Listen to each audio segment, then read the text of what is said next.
नमस्कार, समता मराठी नेटवर्क मध्ये आपलं स्वागत आहे।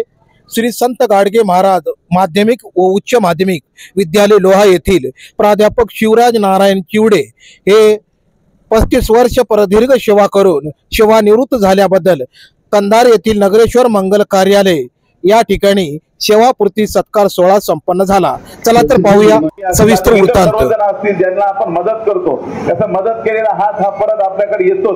आपले कर्म हे फिरून चांगले असतील किंवा वाईट असतील ते फिरून येणारच, आज येतील नाही तर उद्या येतील, पण येणार म्हणजे सोसायटी 1948 स्थापन केली आणि खरंच अभिमान आता दोन्ही आमच्या वक्त्यांनी सांगितलं की एक अभिमान ही खूप मोठी देण आहे, खूप मोठी पुण्याई आहे। या पुण्याईच्या जोरावर हजारो लाखो विद्यार्थी या ठिकाणी घडून वेगवेगळ्या मोठ्या मोठ्या पदावर त्या ठिकाणी घेऊन आपल्या कंधार तालुक्यातल्या आपल्या संस्थेचा गौरव त्या ठिकाणी केले। हजारो कुटुंब उभा राहिली ही पुण्याई आहे केशवजी धोंडगे साहेब, गुरुनाथरावजी कोडे साहेब त्यांच्या सर्व सहकार्याची, आणि ही पुण्याई तेजस ठेवण्यासाठी चांगल्या पद्धतीचं काम करण्याचं काम निश्चित आपण येणाऱ्या काळातही करू एवढं या ठिकाणी आपल्याला सांगतो। आणि पुन्हा एकदा आदरणीय चिवडे सरांना आणि आमच्या ताईंना खूप खूप लाख लाख सदिच्छा मी या ठिकाणी देतो। युरोप समाजासाठी खूप खूप सदिच्छा देतो। त्यांनी त्यांच्या आयुष्यात सगळ्या गोष्टी केल्या, मला वाटतं त्यांचं चौफेर व्यक्तिमत्व आहे।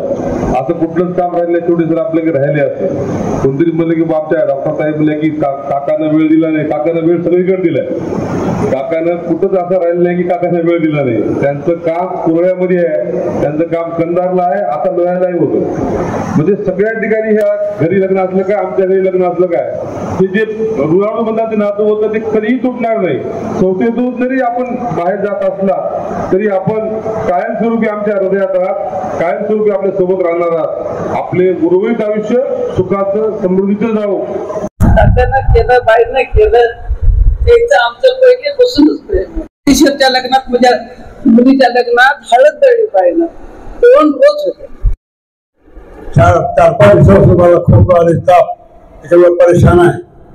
अशा अवस्थेत मला हा निरोप मिळाला निलेश करून की बा तुम्ही अध्यक्ष पाहिजे त्या निरोप समारंभाची। कोणाचं चिवडे साहेब होणार, माझी तब्येत कशी असो पण चिवडे साहेबांच्या कार्यक्रमाला निश्चितपणे येणार आणि हजर आहे।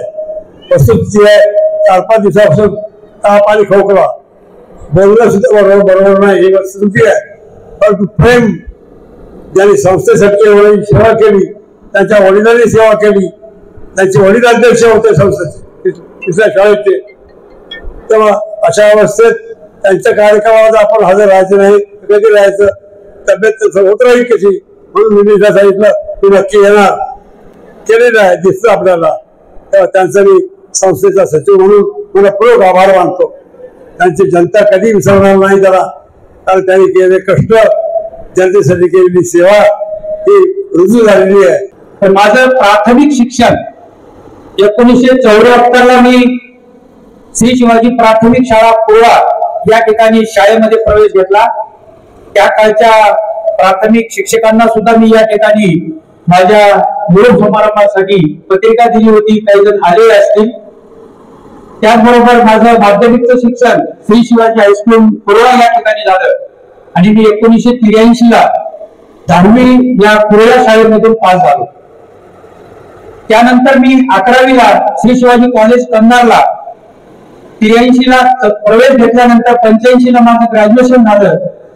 89 ला मी उदगीरला BPEd केलं आणि 90 ला मी औरंगाबादला MPEd केलं आणि 90 लाच निकाल लागल्याबरोबर मी 1990 जूनला या शिवाजी महाविद्यालयामध्ये प्राध्यापक म्हणून कामाला लागलो।